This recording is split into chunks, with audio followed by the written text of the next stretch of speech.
من يهده الله فلا مضل له ومن يضلله فلا هادي له ونشهد أن لا إله إلا الله وحده لا شريك له ولا نذير له ولا وزير له ونشهد أن سيدنا ومولانا محمدا عبده ورسوله أما بعد فأعوذ بالله من الشيطان الرجيم بسم الله الرحمن الرحيم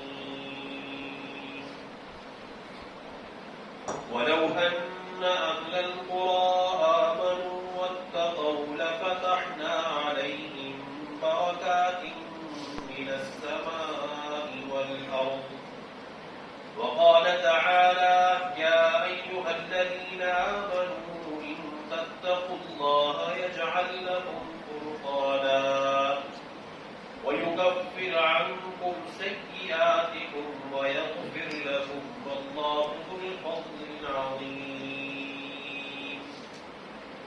وقال النبي صلى الله عليه وسلم الكيس من دان نفسه وعمل لما بعد الموت والعاجز من أتبع نفسه هواها وتمنى على الله أو كما قال عليه الصلاة والسلام اللهم صل على محمد وعلى آل محمد كما صليت على إبراهيم وعلى آل إبراهيم إنك حميد مجيد اللهم بارك على محمد وعلى آل محمد كما باركت على إبراهيم وعلى آل إبراهيم إنك حميد مجيد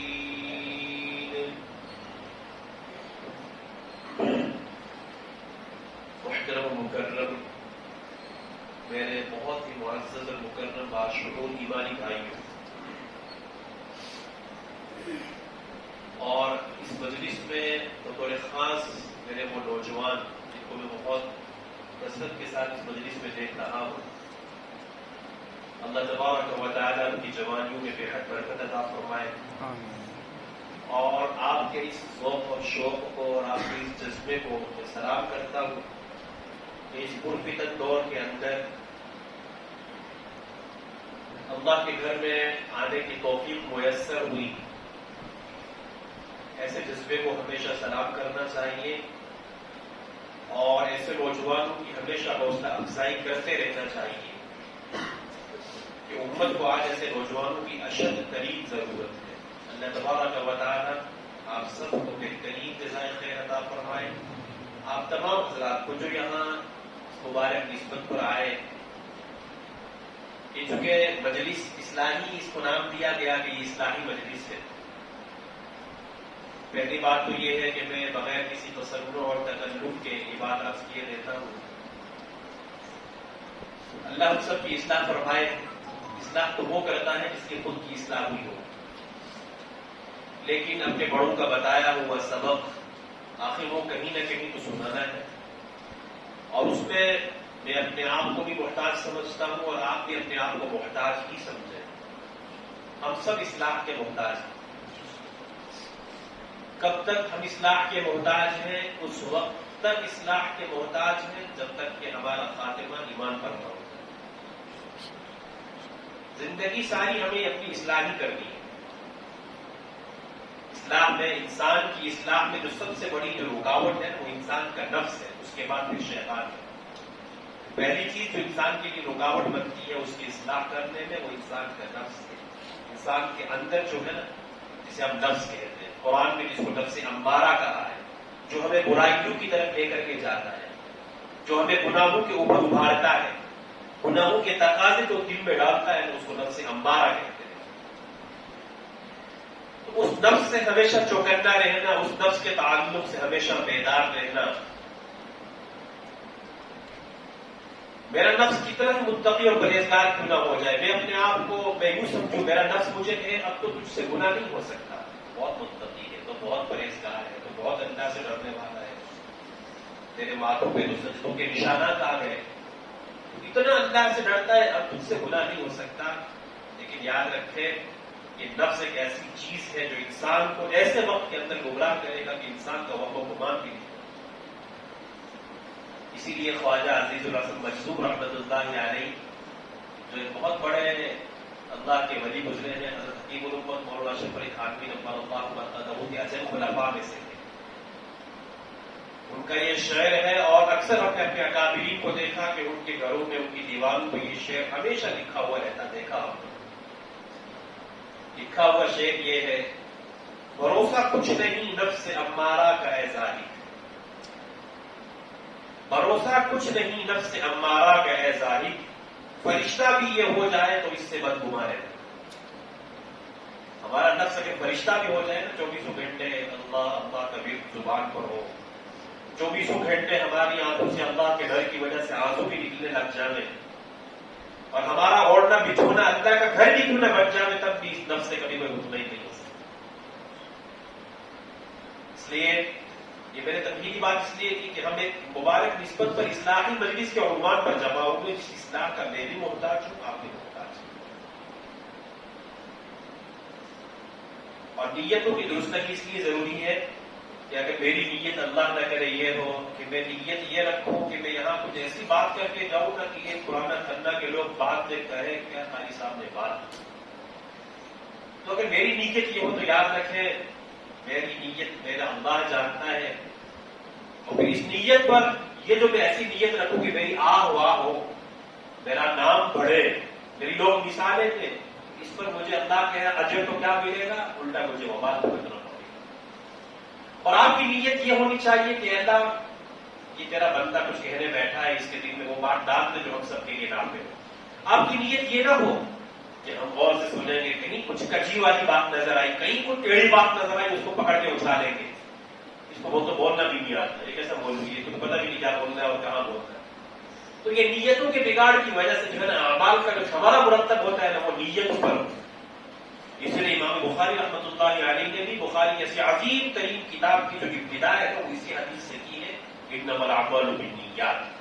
یا اعمال کے جو دار و مدار ہے، جو ہمارا مرتب ہونے لگا وہ نیتوں پر. یہ جیسی نیت ہوگی اللہ پاک اس کے مطابق پھر نتائج دیتا ہے، ہمارا اس کے مطابق مرتب ہوتا ہے. اس لیے ہم سب اپنی نیتوں کو درست کریں کہ میں کہوں گا اپنے اللہ کی رضا کے لیے، کہوں گا اپنی ذات کی اصلاح کے لیے. اور آپ سب بھی یہاں بیٹھے اس لیے کہ جو کچھ میری زبان سے میرا اللہ نکلوائے گا، اگر وہ کام کی بات ہوگی تو ہم اس کو زندگی میں اپنائیں گے.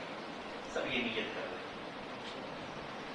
اس مختصر سے وقت کے اندر میں ایک اہم ترین موضوع کی طرف آپ کی توجہ مبذول کروانا چاہتا ہوں، اور وہ اس لیے بھی کہ چونکہ اکثر میرے نوجوان یہاں بیٹھتے ہیں. قرآن کریم کا اگر ہم مطالعہ کریں تو قرآن کریم میں جو مضامین بہت کثرت کے ساتھ اللہ نے بیان فرمائے، جیسا کہ ہمارے امام ہمارے عزیز مولانا ابرار صاحب نے آپ سے فرمایا کہ توجہ رکھیں. میں بہت لمبی چوڑی بات کرنے کا ویسے بھی عادی نہیں، انشاءاللہ بات بہت مختصر ہوگی، لیکن توجہ رکھیں گے تو انشاءاللہ مجھے بھی فائدہ ہوگا اور آپ کو بھی فائدہ. تو قرآن کریم میں اللہ تبارک و تعالیٰ نے جن مضامین کو بہت خاص بیان کیا ہے اور کثرت کے ساتھ بیان کیا ہے، ان میں سب سے پہلا اور سب سے زیادہ جو مضمون قرآن کے اندر بیان ہوا وہ تو اللہ کی توحید ہے. سب جانتے ہیں کہ اللہ نے اپنی وحدانیت کو قرآن کریم کے صفحے صفحے پر بیان کیا ہے. بلکہ اگر بعض اللہ والوں نے مفسرین نے یہاں تک بھی لکھا کہ قرآن کی تقریباً ہر آیت سے اللہ کی وحدانیت ثابت ہوتی ہے، اس کی توحید کو اللہ نے بیان کیا. تو قرآن کا سب سے زیادہ مضمون جو بیان کیا گیا وہ ہے اللہ کی توحید. اس کے بعد نبی کی نبوت اور رسالت کو بھی قرآن نے بیان کیا ہے. اس کے بعد قرآن نے ایک اہم ترین مضمون بیان کیا، وہ یہ جس کو قرآن نے بعث بعد الموت، مرنے کے بعد کی جو زندگی، مرنے کے بعد جو دوبارہ زندہ کیا جائیں گے، قرآن نے اس کو بہت کثرت کے ساتھ بیان کیا ہے. کیونکہ نبی علیہ السلام نے کفار مکہ کو، چونکہ اولین مخاطب قرآن کے نبی علیہ السلام کے اہل مکہ تھے، تو نبی علیہ السلام نے جب ان کو قرآن پڑھ کے سنایا، انہیں یہ بتایا کہ تم دوبارہ زندہ کیے جاؤ گے. وہ کہنے لگے واہ یہ کیسی بات ہوگی، دوبارہ کیسے زندہ ہوں گے؟ کہنے لگے یقولون انا لمردودون فی الحافرہ اذا كنا عظاما نخرہ قالوا تلک اذا کرۃ خاسرہ. کہنے لگے کہ ہم پہلی حالت پر لوٹا دیے جائیں گے، یعنی دوبارہ زندہ کیے جائیں گے جب ہم بوسیدہ ہڈیاں ہو جائیں گے. اذا كنا عظاما نخرہ، جب ہم پوشیدہ ہڈیاں ہو جائیں گی. پھر کیا ادھر کربت الخاسرہ اگر دوبارہ زندہ کیا گئے نا تو یہ واپسی بڑی خسارے والی ہوگی. یعنی وہ کی عقل اس بات کو نہیں مان رہی تھی کہ جب ہڈیاں، اس لیے کہ ظاہر سی بات ہے قبر میں رکھنے کے بعد دیر سویر تو انسان کے جسم نکلنا اور سڑنا ہے، یہاں تک کہ ایک وقت آئے گا کہ سب مٹی ہو جاتے ہیں. اسی لیے قبر کو جو کچا رکھنے کا حکم ہے اس کے پیچھے حکمت یہی ہے کہ قبر کو کچا رکھو، اس لیے کہ ایک عرصے کے بعد 10 20 30 سال کے بعد تاکہ وہاں پر بے مردے کو دفنایا جا سکے. اس لیے کہ ایک عرصے کے بعد ہاں کسی کی لاش کو اللہ اگر محفوظ رکھنا چاہے تو اور بات ہے، ورنہ عام طور سے لاشیں بچتی نہیں ہیں، وہ مٹی میں گل سڑ کے ختم ہو جاتی ہیں. تو قرآن نے جواب دیا تم یہ کہتے ہو کہ دوبارہ زندہ ہونا تمہاری عقل میں نہیں آتا؟ بلا قادرین علی ان نسوی بنانا ایحسب الانسان، یہ انسان یہ گمان کرتا ہے ان نجمع عظامہ کہ ہم اس کی ہڈیوں کو جمع نہیں کر سکتے. تم تو یہ گمان کرتے ہو کہ اللہ ہڈیوں کو جمع کرنے پر قادر نہیں ہے. بلا قادرین علی ان نسوی بنانا، ہم تو اس بات پر بھی قادر ہیں کہ تمہارے ان بنانا، ان پورموں کو کہتے ہیں یہ پوروے. قرآن نے کہا ان نسوی بنانا، کہ ہم تو تمہارے ان پورموں کو بھی صحیح سالم بنانے پر قادر ہیں، چاہے جائے گی تمہیں دوبارہ زندہ کرنے پر کیوں قادر نہیں. تو ایک تو یہ مضمون قرآن نے بیان کیا، یہ بھی اس وقت میرا آپ کے سامنے موضوع نہیں. اس کے علاوہ جو موضوع میرے اس وقت ذہن میں ہے جو آپ کے سامنے رکھنا چاہتا ہوں وہ بھی بہت کثرت کے ساتھ قرآن نے بیان کیا ہے، اور وہ ایک ایسا عنوان ہے جس کی ہر ایک ایمان والے کو ضرورت ہے. اور یاد رکھیے ایک ایمان والا کامل اس وقت تک ہو ہی نہیں سکتا جب تک کہ اس کی زندگی میں یہ نہ آئے جو کہ واقعہ آپ کے سامنے رکھنے جا رہے ہیں. اور وہ ہے، آپ نے سنا ہوگا، بہت مرتبہ سنا ہوگا، لفظ تقویٰ. کہا جاتا ہے نا کہ بھائی گناہ بڑا متقی اور بڑا، تقوی کی زندگی اختیار کرنا بڑا ضروری ہے. یہ لفظ سنا ہوگا آپ نے کئی مرتبہ. تو قرآن میں اللہ تبارک و تعالیٰ نے اس کو بھی بہت کثرت کے ساتھ بیان کیا ہے، اور ایمان والوں سے اس کا مطالبہ ہے. غیر ایمان والوں سے تو ایمان کا مطالبہ ہے، لیکن ایمان والوں سے تقوی کا مطالبہ ہے. جس سے پتہ یہ چلتا ہے، مفسرین نے یہ بات لکھی ہے، پتہ اس سے یہ چلا کہ خالی ایمان والا ہو جانا ہی کافی نہیں ہے، بلکہ ایمان والے کا متقی ہونا ضروری ہے. میں چند آیات آپ کے سامنے قرآن کے رکھتا ہوں جس سے آپ اندازہ لگائیے کہ اللہ تبارک و تعالیٰ نے کس انداز سے ایمان والوں سے تقوی اختیار کرنے کا حکم دیا ہے.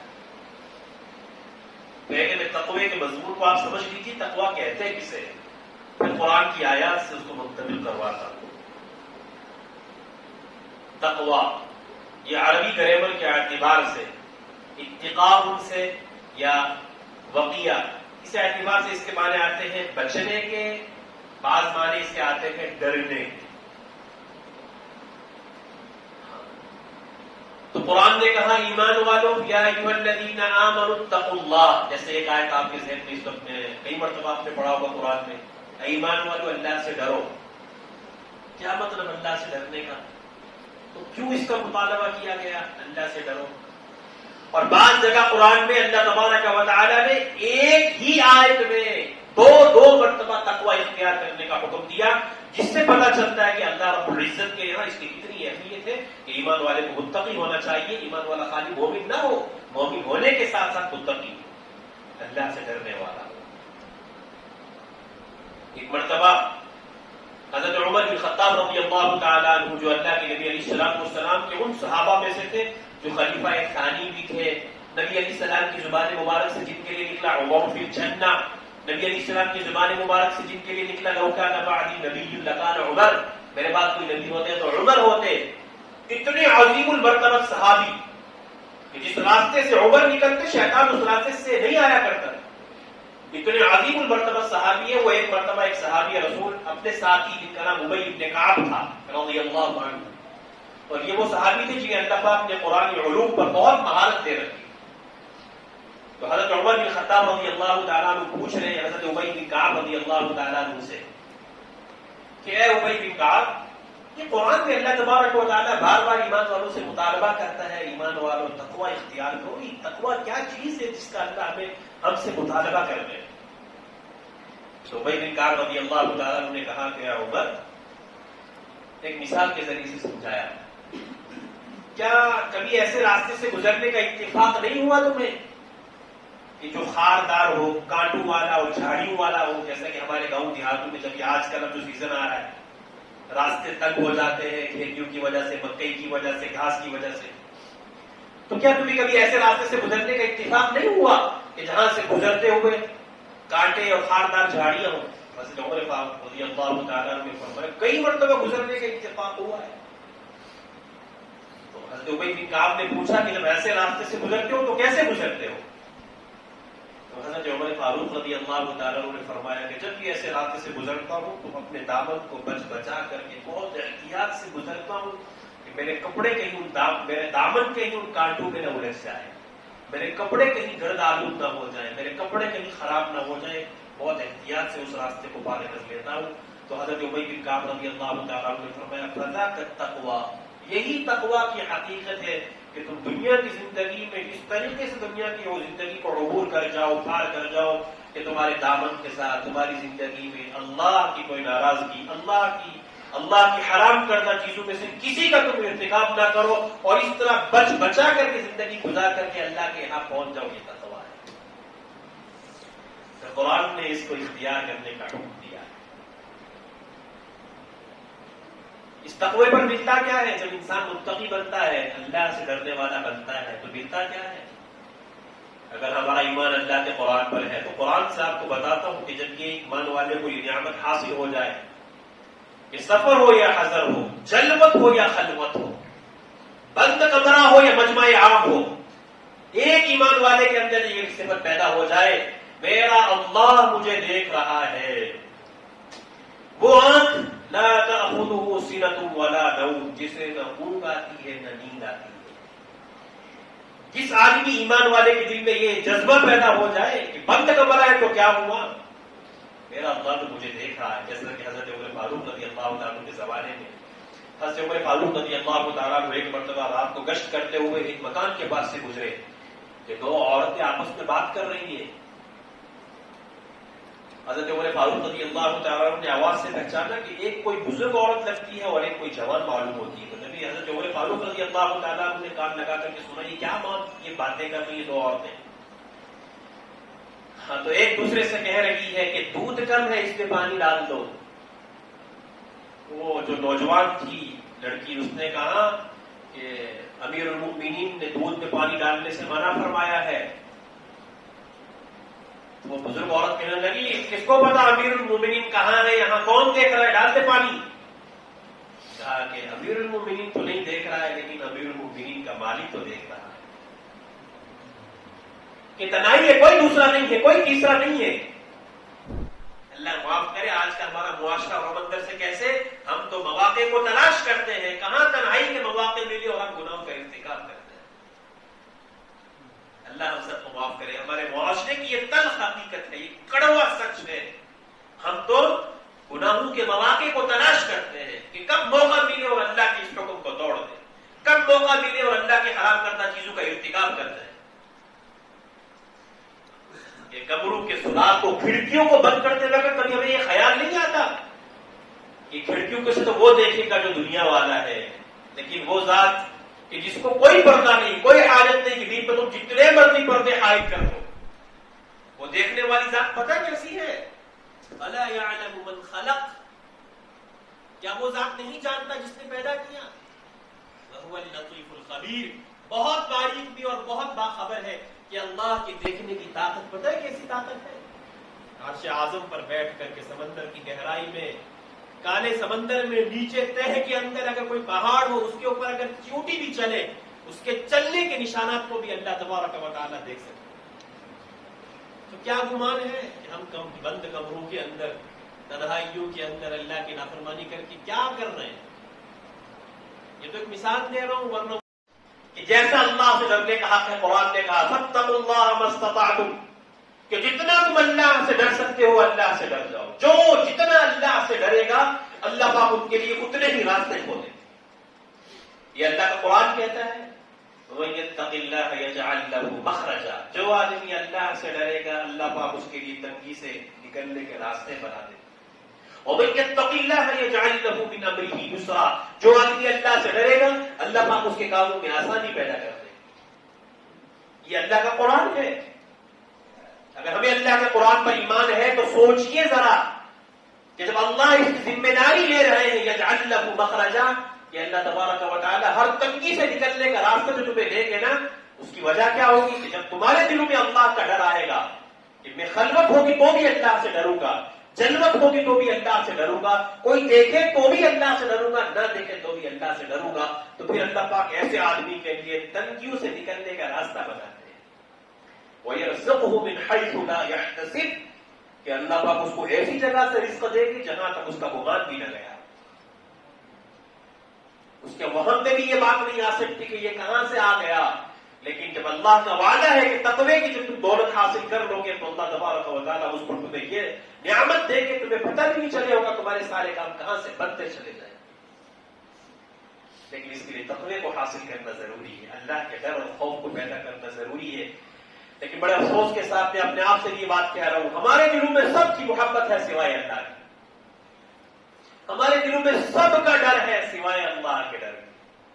ہم سب سے ڈرتے ہیں، راہ چلتے ہوئے کتے سے بھی ڈرتے ہیں، لیکن اللہ سے ڈرنے کا کوئی سوچ، کوئی وہم اور کوئی گمان ہمارے ذہن میں آتا بھی نہیں۔ اس اللہ سے بھی ڈرنا چاہیے، جس اللہ کے سامنے کل قیامت میں ہمیں کھڑے ہو کر کے زندگی کی رائی رائی اور پائی پائی کا حساب دیں۔ اسی طریقے سے قرآن نے کہا یا ایھا الذین آمنوا، اے ایمان والو، ان تتقوا اللہ، اگر تم اللہ سے ڈرو گے، یجعل لکم فرقانا، وہ اللہ اس تقوی کی برکت سے تمہارے اندر ایک صفت کو پیدا فرمائیں گے جس کو قرآن نے کہا فرقان۔ فرقان کا مطلب ہے الفارق بین الحق والباطل، حق اور باطل کے درمیان تمیز کرنے والا۔ قرآن کا ایک نام فرقان اسی لیے ہے کہ یہ قرآن حق اور باطل کے درمیان تمیز کرنا سکھلاتا ہے۔ جو آدمی متقی اور پرہیزگار بنے گا، اللہ تبارک و تعالیٰ اس کو یہ صفت عطا فرمائیں گے کہ تقوی کی برکت سے اس کے لیے آسانی سے اس کو سمجھنا آسان ہے کہ یہ حق ہے، یہ باطل ہے، یہ غلط ہے، یہ صحیح ہے، یہ جائز ہے، یہ ناجائز ہے، یہ حرام ہے اور یہ حلال ہے۔ یہ کب ہوگا؟ جب بندہ تقوی کو اختیار کرے گا، یہ اللہ کا وعدہ ہے۔ اتنا ہی نہیں، تقوی کی برکت سے ایک اور انعام قرآن نے بیان کیا، یکفر عنکم سیئاتکم، وہ اللہ تمہاری سیئات کو تم سے درگزر کرے گا، ویغفر لکم، اور تمہیں معاف بھی کرے گا۔ اور پھر آخرت کے متقیوں کو کیا ملے گا؟ قرآن نے اس کو بھی بہت کثرت کے ساتھ بیان کیا، للذین اتقوا عند ربہم جنات تجری من تحتها الانہار، ان لوگوں کے لیے جو اپنے رب کے سامنے کھڑا ہونے سے ڈرتے ہیں، جنات تجری من تحتها الانہار، ان لوگوں کے لیے ایسے باغات ہیں جن کے نیچے سے نہریں جاری ہوں گی، وازواج مطہرۃ ورضوان من اللہ، ان کے لیے پاکباز بیویاں ہوں گی، ورضوان من اللہ، اور سب سے بڑھ کر یہ ہے کہ ہم کو اللہ کی رضا حاصل ہوگی۔ ہم کبھی کبھی یہ سمجھتے ہیں نا کہ جنت حاصل ہو جائے تو بہت بڑی بات ہے، جہنم سے بچ جائے تو بہت بڑی بات ہے، یقیناً بہت بڑی بات ہے، لیکن اس بات کو سمجھ لیجئے، قرآن نے کہا وَرِضْوَانٌ مِّنَ اللَّهِ أَكْبَرُ، یہ سب سے بڑی چیز جانتے ہو وہ کیا ہے؟ سب سے بڑی چیز اللہ کی رضا ہے۔ ہماری سب سے پہلی کوشش پتہ کیا ہونی چاہیے؟ سب سے پہلی کوشش یہ ہونی چاہیے کہ میرا اللہ مجھ سے راضی ہو جائے، کہ جو اللہ ہمارا خالق ہے، مالک ہے، رازق ہے، سب کچھ اسی کا دیا ہوا، ہم ایک ایک سانس میں اس کے محتاج ہیں، زندگی اسی کی، دولت شوہر عزت سب کچھ اسی کا دیا ہوا ہے، یہ سانسیں اس کے حکم سے چل رہی ہیں۔ اندر کی سانس اندر اور باہر کی باہر رہ جائے تو یہ صرف باڈی رہ جائے گی، اس جسم کی کوئی حقیقت نہیں ہے۔ تو جس اللہ نے یہ سب کچھ دیا ہے تو خود وہ اللہ اپنے کلام پاک میں فرماتے ہیں وَرِضْوَانٌ مِّنَ اللَّهِ أَكْبَرُ، کہ سب سے بڑی چیز وہ اللہ کی رضا مندی ہے، تو اس کے حصول کے لیے کوشش کرنی چاہیے، اور اس کے حصول کی کوشش میں سب سے بڑا قدم جو ہے وہ انسان کی زندگی میں یہ ہے کہ انسان تقوی اختیار کرے، اللہ سے ڈرنے والا بنے۔ ایک موقع پر قرآن نے کہا ان المتقین فی جنات وعیون، میں اگر آیتیں پڑھتا جاؤں نا تو بہت لمبا وقت چاہیے اس کے لیے کہ ان متقی لوگوں کو اللہ کیا کیا ملنے والا ہے۔ ان المتقین فی جنات ونعیم، قرآن نے کہا کہ متقی لوگوں کو، اللہ سے ڈرنے والوں کو باغات بھی ملیں گے، نعیم اور عیش و آرام کے اسباب بھی ملیں گے۔ آخرین ما آتاہم ربہم، ان کے رب کے پاس جو کچھ ان کے رب نے ان کے لیے رکھا ہوگا اس کو لے رہے ہوں گے۔ انہم کانوا قبل ذلک محسنین، یہ لوگ دنیا کے اندر بھی بڑی نیکوکار تھے، كانوا قليلا من الليل ما يهجعون، راتوں کو یہ لوگ بہت کم سویا کرتے تھے، وبالاسحار هم يستغفرون، اور صبح کو سحری میں اٹھ کر کے اللہ کے سامنے استغفار کیا کرتے تھے۔ یہ ساری نعمتیں، جنت کی جتنی بھی نعمتیں، یہ ساری ایمان والوں کو ضرور ملیں گی، لیکن ایمان والا جب تقوی اختیار کرے تو اول وہلے میں یہ ساری نعمتیں ایمان والے کا مقدر ہوتے ہیں۔ اندازہ لگائیے کتنی اہمیت کی حامل یہ چیز ہے کہ جب دل میں اللہ کا ڈر پیدا ہو تو آج ہم دیکھتے ہیں دنیا کے اندر، ہم نے دیکھا ہوگا، آپ بھی دیکھتے ہیں، سیکیورٹی کے لیے کیمرے لگائے جاتے ہیں۔ ایک اہم بات کی طرف توجہ دلانا چاہتا ہوں، جس جگہ کیمرے لگے ہوتے ہیں وہاں ہمارا رویہ کیسا ہوتا ہے؟ ہم کسی سپر مارکیٹ کے اندر، کسی بڑے اسٹور کے اندر کوئی شاپنگ کرنے جاتے ہیں یا کہیں پر بھی، اب تو عام سی بات ہو گئی ہے کیمرے لگانا۔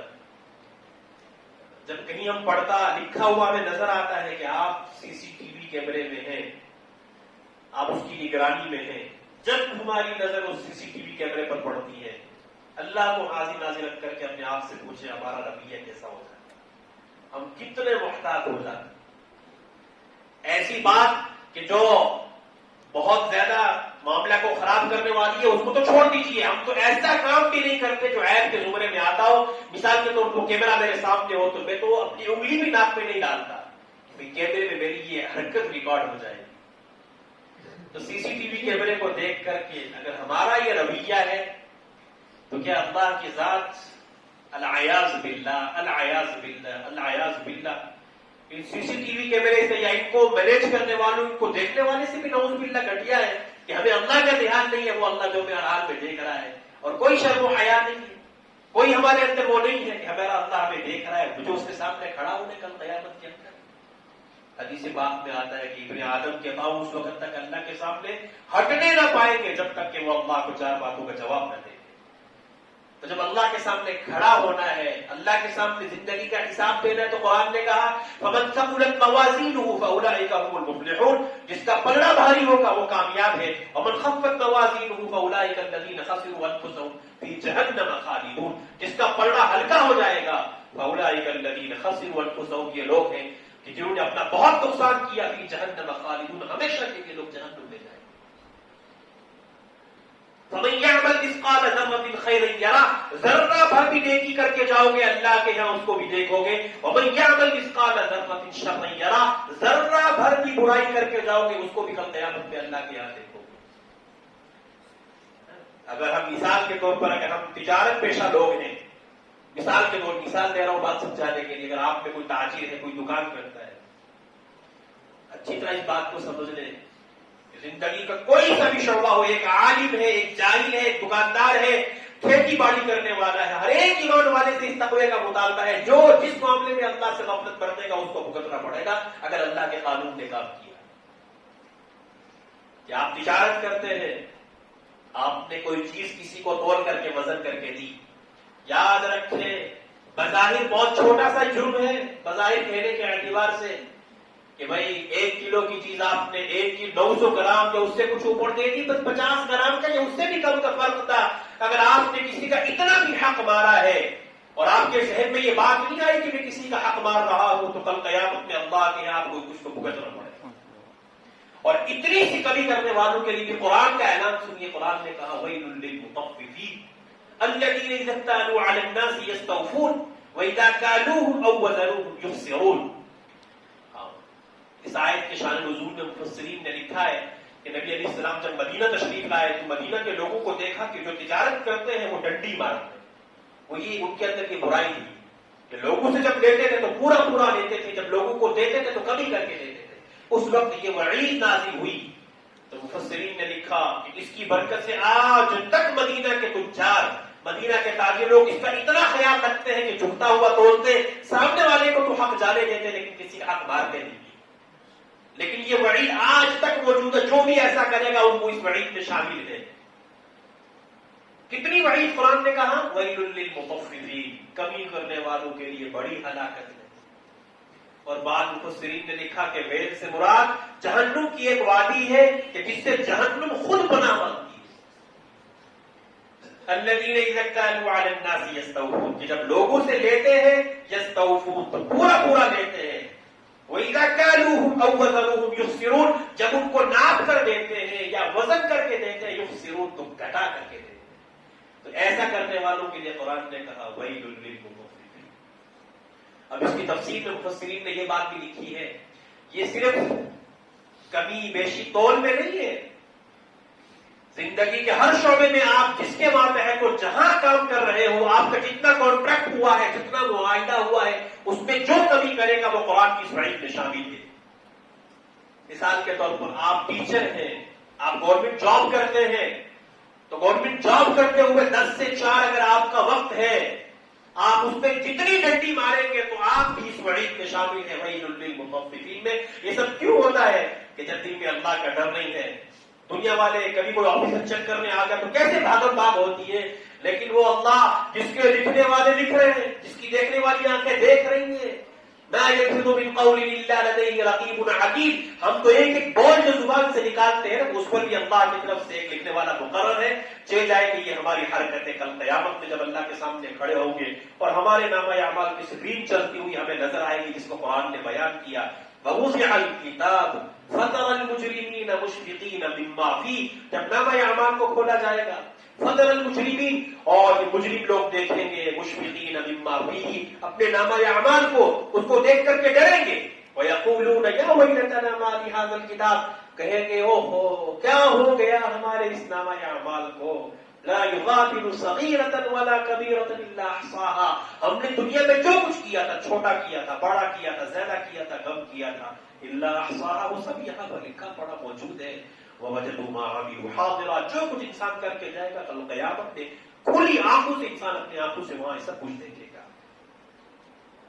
تو زندگی ایسے گزارنی، ہر لمحہ ہر لحظہ دل میں یہ خیال رکھے کہ میرا اللہ مجھے دیکھ رہا ہے، مسجد میں ہوں تو بھی میرا اللہ مجھے دیکھ رہا ہے، دکان میں ہوں تو میرا اللہ مجھے دیکھ رہا ہے، گھر میں ہوں تو میرا اللہ مجھے دیکھ رہا ہے، راہ چلتے ہوئے کسی کی ماں بہن بیٹی کو دیکھنے سے پہلے کہ میرا اللہ مجھے دیکھ رہا ہے۔ یہ وقتی لذت میں حاصل کر لو تو کیا ہونا ہے، لیکن جس اللہ نے مجھے اس کے دیکھنے سے منع فرمایا وہ اللہ مجھے دیکھ رہا ہے۔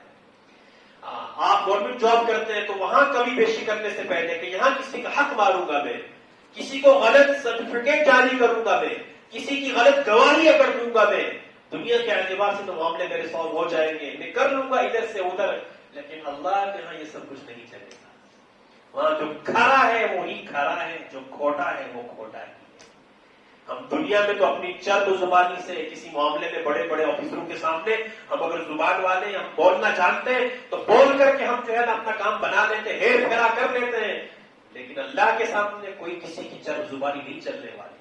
وہاں تو جو تم دنیا میں کر کے جاؤ گے اس کے مطابق تمہیں بھگتنا پڑے گا۔ اس لیے میں اپنے نوجوانوں سے بطور خاص ایک بات آخر میں کہہ کے بات ختم کرتا ہوں، یہ زندگی، یہ نوجوانی اللہ کی بہت بڑی نعمت ہے۔ نبی علیہ السلام نے فرمایا کل قیامت کے 7 آدمیوں کو اللہ پاک عرش اعظم کا سایہ عطا فرمائیں گے، ان میں سے رجل نشأ فی عبادت اللہ، ایک وہ نوجوان جس کی نوجوانی اس حال میں وہ آگے بڑھتا گیا نوجوانی میں، نشأ فی عبادت اللہ، اللہ کی عبادت کرتے ہوئے اس کی نوجوانی اگر آگے بڑھی، اس سلسلے کو آگے بڑھاتے ہوئے اگر وہ آگے بڑھا ہے تو ایسے نوجوان کو بھی کل قیامت میں اللہ پاک عرش اعظم کے سائے میں جگہ دے گی۔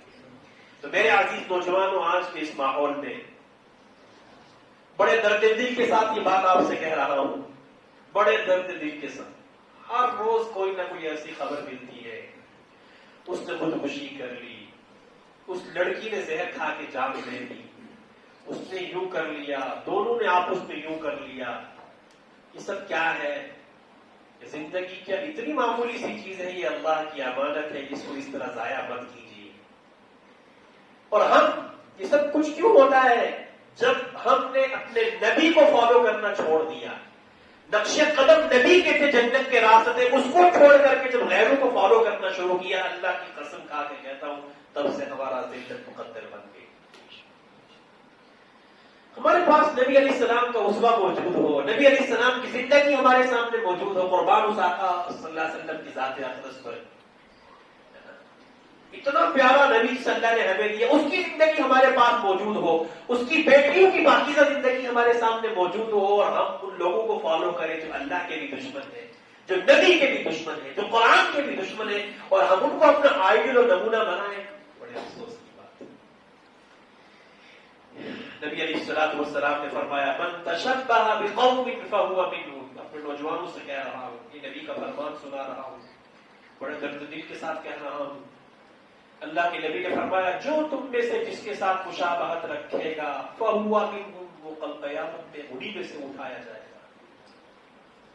عربی گریمر کے اعتبار سے جو لوگ عربی اگر گریمر جانتے ہوں گے تو تشبہ اور مشابہت یہ دو لفظ بولے جاتے ہیں نا، بھائی فلاں کی فلاں سے مشابہت ہے، یہ بیٹا اپنے باپ کے مشابہ ہے، ایک یہ چیز ہوتی ہے۔ ایک کہتے ہیں تشبہ، یہ دونوں میں فرق ہے۔ مشابہت ایسی چیز کو کہتے ہیں جس میں یہ کہ تکلف نہ ہو، یعنی یہ باپ اس عام طور سے بیٹا جو ہے نا وہ عام طور سے باپ کی شکل کا ہوتا ہے، تو وہ مشابہت کہلاتی ہے، اس میں کچھ کرنا نہیں پڑتا۔ لیکن جو تشبہ ہے نا، تشبہ میں تصنع اور بناوٹ ہوتی ہے کہ میں ایسے کپڑے پہنوں گا، میں ایسے کپڑا اور ایسا ڈریس لگاؤں گا، میں اپنے بالوں کا ہیئر اسٹائل ایسا کروں گا جیسے کہ فلاں کا ہے، یہ تشبہ ہے۔ ہم دکھنا چاہتے ہیں اس کی طرح، ہم اس کی طرح بننا چاہتے ہیں، تو نبی علیہ السلام نے اس کے تعلق سے فرمایا جو یہ تشبہ اختیار کرے گا وہ اسی کے ساتھ ہوگا جس کی وہ شکل اختیار کرے گا۔ آج کل ہمارے نوجوان بچوں کے، نوجوانوں کے ہیئر اسٹائل دیکھیں، آپ سب میرے لیے عزیز ہیں، لیکن یہ کڑوا سچ ہے کہ یہ باتیں ہم نہیں کریں گے اپنے نوجوانوں کے سامنے تو ہم اپنے نوجوانوں کو کیسے بیدار کریں گے؟ کیا ہمیں اللہ کے سامنے کھڑا نہیں ہونا ہے، یا انکار کر کے اللہ کے سامنے کھڑے ہونے کا، انکار کر کے نبی علیہ السلام کی نبوت کا، نعوذ باللہ قرآن کا انکار کرتے ہیں؟ اگر ان چیزوں کو مانتے ہیں تو پھر خدا کے لیے اپنے نبی کو فالو کیجیے، خدا کے لیے اپنے نبی کو، جس کو قرآن نے کہا لقد کان لکم فی رسول اللہ اسوۃ حسنہ، کہ بہترین نمونہ تمہارے لیے اللہ کے نبی کی ذات میں ہے، تو پھر اپنے نبی کو کیوں دل دکھا رہے ہیں؟ کیوں نبی کی مخالفت کرنے پر ہم تلے ہوئے ہیں؟ پھٹی ہوئی پینٹیں پہننا، اور پھر یوں کہنا، آپ یقین مانیے جس نے بھی یہ فیشن اختیار کیا ہوگا اس کے ذہن میں یہ بات ہے نا کہ کہیں نہ کہیں سے تو یہ فیشن آیا نا، پھر ہمارے نوجوان بچوں نے اس کو پہننا شروع کیا۔ اب آپ یہ چاہتے ہیں کہ میں یہ پہن کر کے اس کی طرح دکھوں، اللہ کے نبی کا فرمان ہے تم نے ان کو فالو کیا تو من تشبہ بقوم فہو منہم، جو تم میں سے جس کی مشابہت اختیار کرے گا وہ اسی میں سے ہوگا۔ بتاؤ کل قیامت میں اگر اللہ نے ان فاجر اور فاسق لوگوں کے ساتھ اٹھا دیا، ان کے ساتھ اگر ہمارا حشر کر دیا تو کیا بنے گا؟ ہمارا دنیا کی 4 روزہ زندگی میں کیا کما کر کے گئے؟ آخر ہمارے آبا و اجداد بھی تو دنیا سے رخصت ہوئے، ہمارے بڑے بھی تو دنیا سے چلے گئے، اپنے اپنے بڑی زمینوں کے مالک، بڑی عزت اور شہرتوں کے مالک، کوئی نہیں رہا۔ تو اس 4 روزہ زندگی میں کیوں بغاوت کرنے بیٹھے گئے؟ جو نبی ہمارے لیے روئے، اتنا روئے، اتنا پورے 5 گھنٹے اللہ کے نبی کی امت کے لیے دعا کی، ہم اس نبی کے طریقے کو چھوڑ کر کے غیروں کے، دشمنوں کے طریقے کو اپناویں، اور پھر ہم جھوٹی زبانوں سے یوں کہیں کہ ہم مومن بھی ہیں، نبی کے امتی بھی ہیں، غلامی ہے رسول میں، موت بھی قبول ہے۔ یاد رکھیں وہ دعویٰ جس کی دلیل نہ ہو نا اس کی کوئی حیثیت نہیں ہے۔ ہمیں اپنے عمل سے، اپنے کردار سے ثابت کرنا پڑے گا کہ اللہ کے نبی کا امتی ہو تو ایسا ہو، ایک مومن ہو تو ایسا ہو۔ بہت سے نوجوانوں کو دیکھ کر کے رشک آتا ہے، ان کی زندگیوں کو، ان کی جوانیوں کو دیکھ کر کے، اللہ اکبر، ان کے چہرے سنت والے، ان کی داڑھی سنت والی، سر سے لے کر کے پاؤں تک جیسا کہ فرشتہ جا رہا ہو۔ آخر وہ بھی تو اسی معاشرے کے نوجوان ہیں۔ میں آپ سے بالکل بھی یہ نہیں کہتا کہ آپ دنیا اور دنیا کی مشغولیات سے ہٹ کر کے ادھر آ جائیں، آپ صرف مولوی بن جائیں یا مسجدوں کے ملا بن جائیں، میں صرف یہ نہیں کہتا، بالکل میں نہیں کہتا، صرف یہ کہتا ہوں زندگی کے جس شعبے میں بھی رہو اپنے آپ کو مسلمان بنا کر کے رہو، زندگی میں جس شعبے میں بھی رہو نبی کا وفادار امتی بن کر کے رہو، تاکہ کل قیامت میں جب نبی کے سامنے کھڑے ہو، کل نبی کے سامنے جب کھڑے ہو تو نبی کہیں ہاں یہ میرا وفادار امتی تھا، اس نے میری لاج رکھی، اس نے میری شریعت پر عمل کیا، تو کل کہیں دشمنان نبی کے ہمارا شمار نہ ہو۔ بس اتنی سی گزارش ہے میرے عزیزوں، آپ سے بھی اور اپنے آپ سے، تو کرتے سارے ارادے انشاءاللہ پاک صالح زندگی گزارنے کا عہد کرتے، گناہوں سے بچنے کا عہد کرو۔ یہ گناہ جو ہے نا، گناہ بڑی خطرناک چیز ہے۔ گناہ جو ہے نا کرنے میں انسان، اس کی گناہ کی مثال پتہ ہے کیسی ہے؟ جیسے کسی انسان کو کسی جگہ پر خارش ہو جائے نا، کہیں دانا نکل جائے، انسان اس جگہ خارش کرے تو وقتی طور سے کتنا مزہ آتا ہے نا اس جگہ خارش کرنے میں، پھر انسان کا اس کو کھجلانے کا دل کرتا ہے، لیکن اگر آپ بار بار کھجلے اس کو خارش کرو گے تو وہی چھوٹا سا دانا آپ کو زخم میں تبدیل ہو جائے گا۔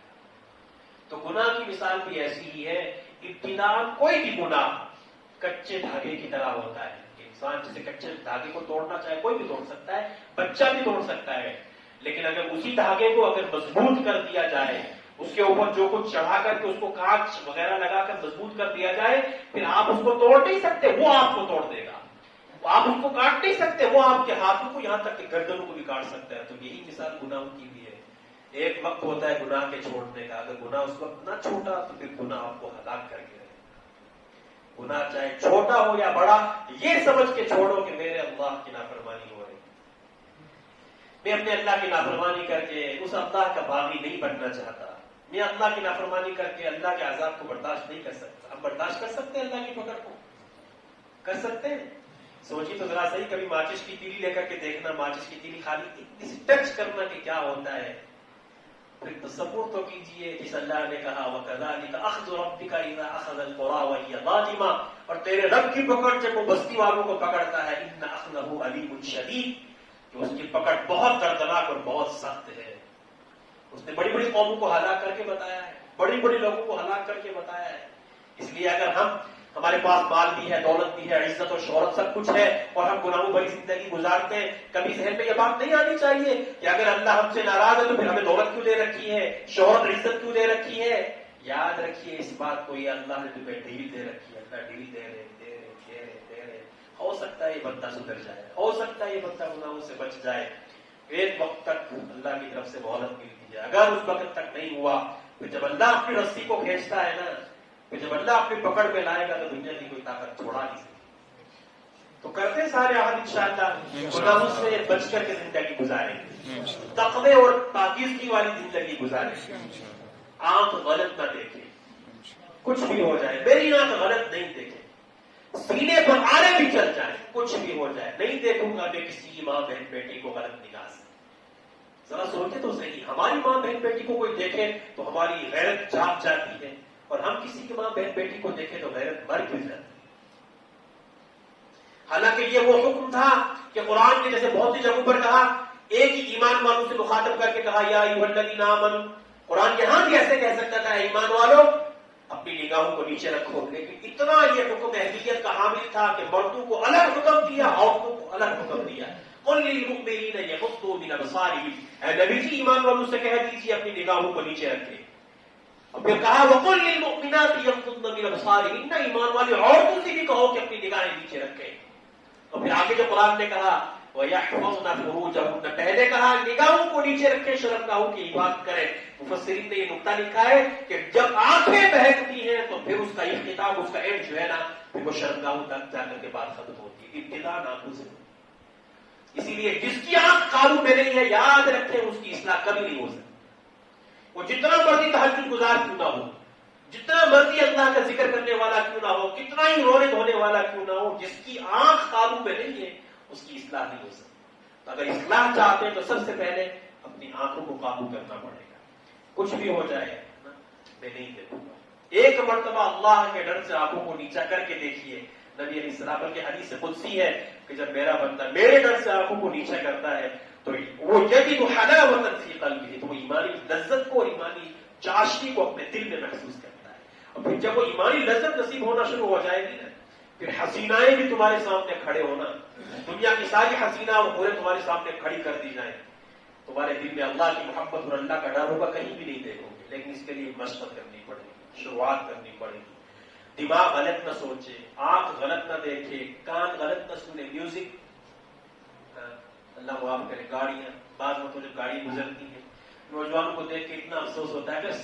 اگر غور کیجیے, اگر اسی دوران اس گاڑی چلاتے ہوئے میوزک سنتے ہوئے ہمارا ایکسیڈنٹ ہو جائے, ممکن ہے, پاسبل ہے, اللہ نہ کرے کسی کی حادثے کی موت ہو, لیکن اگر اس وقت میوزک سنتے ہوئے اگر اللہ نہ کرے ہماری موت ہوتی ہے, میرے عزیز نوجوانوں بتاؤ تو صحیح, نبی علیہ السلام کا فرمان ہے انما العبرۃ بالخواتیم, اعتبار خاتمے کا ہے. تو اگر میوزک سنتے ہوئے ہماری موت ہوتی ہے تو کیا بنے گا ہمارا. اس لیے یہ سب عارضی لذت ہے, سب وقتی لذت ہے. کہ کانوں کو غلط سننے سے بچاؤ, آنکھوں کو غلط دیکھنے سے بچاؤ, دماغ کو غلط سوچنے سے بچاؤ, آنکھوں کو ہاتھوں کا غلط استعمال سے بچاؤ, پیٹ میں حرام غذا سے بچاؤ, غلط کاموں کی طرف چل کر کے نہ جاؤ. ایسی زندگی گزار کر کے تو دیکھو نا ایک مرتبہ, پھر دیکھنا کہ دل میں کتنا سکون آتا ہے. پھر دیکھنا نا کچھ بھی گھر میں کھانے کے لیے نہیں ہوگا لیکن دل ہمیشہ اطمینان ہوگا. اچھی سی گاڑی نہیں ہوگی لیکن پورے اعتماد سے کہتا ہوں دل میں سکون ہوگا. اللہ پاک ایسی جگہ سے تمہاری مدد کرے گے سوچ میں بھی ہے. سب ارادہ کرتے ہیں انشاءاللہ تقوی والی زندگی گزاریں گے انشاءاللہ. اللہ تبارک و تعالیٰ اس گنہگار کو بھی میں پھر بغیر کسی تصنع اور بناوٹ کے کہتا ہوں کہ میں نے کل اپنے حضرت شیخ جن سے میرا تعلق ہے میں نے ان سے دعاؤں کی درخواست کی کہ میرا ایک جگہ پروگرام ہے مختصر سی مجلس ہے. تو میرے حضرت نے مجھے جو نصیحت کی جواب میں اس نے حضرت نے پہلے جملہ یہی کہا کہ میرے عزیز زندگی میں کبھی بھی اپنے آپ کو مصلح مت سمجھنا کہ میں کسی کی اصلاح کرنے جا رہا ہوں. ہمیشہ اپنے آپ کو اصلاح کا محتاج سمجھنا. ہم سب اصلاح کی باتیں اس لیے کرتے ہیں کہ ہم خود اصلاح کے محتاج ہیں اور اسی لیے کرتے ہیں کہ اللہ پاک اس کہنے سننے کی برکت سے خود ہمیں ہماری اصلاح فرما دے. اور یہ آپ سے جو چند باتیں کہی گئی ہیں یہ اپنے بڑوں کا بتایا ہوا سبق ہے اور کچھ نہیں قرآن کی روشنی کی چند باتیں آپ سے کہی. میری زبان سے کہنے سننے میں اگر کوئی کمی ہوتا ہے اللہ اسے معاف کرتا ہے اور اگر کوئی نفع والی بات اللہ نے اپنے کرم سے کہلوائی تو اللہ ہم سب کو اس پر عمل پیرا ہونے کی توفیق عطا فرمائے. اور آپ تمام حضرات کا کمیٹی کا تمام حضرات جتنے یہاں بیٹھے ہیں آپ سب میں تہ دل سے آپ کا ممنون بھی ہوں مشکور بھی ہوں کہ آپ نے میری نسبت پر نہیں اللہ کے دین کی نسبت پر یہ چند قرآنی اور نبی علیہ السلام کے فرمان میں چند باتیں ہوئی یہ سب اللہ کا کرم ہے. آپ حضرات بہت لائق سب تحسین مبارکباد کے مستحق ہیں. آپ کا یہ عمل کہ آپ اس پرفتن دور کے اندر چاہ 5 منٹ کے لیے لوگ ترستے ہیں اور اللہ کے گھروں سے دور بھاگتے ہیں. ایسے مواقع کو تلاش کر کے بیٹھنا. اور پھر مجھے رخسار صاحب بتا رہے تھے کہ ہمارے اس محلے کے نوجوان ماشاءاللہ اتنے فعال ہیں کہ خود ماشاءاللہ نیک کاموں میں آگے بڑھ چڑھ کر کے حصہ لیتے ہیں. بہت مبارکبادی کے مستحق ہیں آپ سب.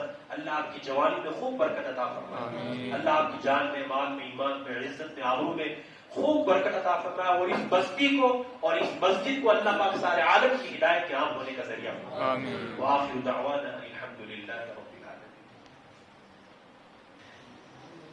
بسم اللہ الرحمن الرحیم. یا رب لك الحمد كما ينبغي لجلال وجهك وعظيم سلطانك.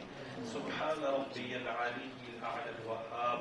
سبحان ربي العلي الأعلى الوهاب. اللهم يا كبير يا سميع يا بصير يا من لا شريك له ولا وزير له ويا خالق الشمس والقمر المنير ويا عصمة البائس الخائف المستجير ويا رازق الطفل الصغير ويا جابر العصب الكثير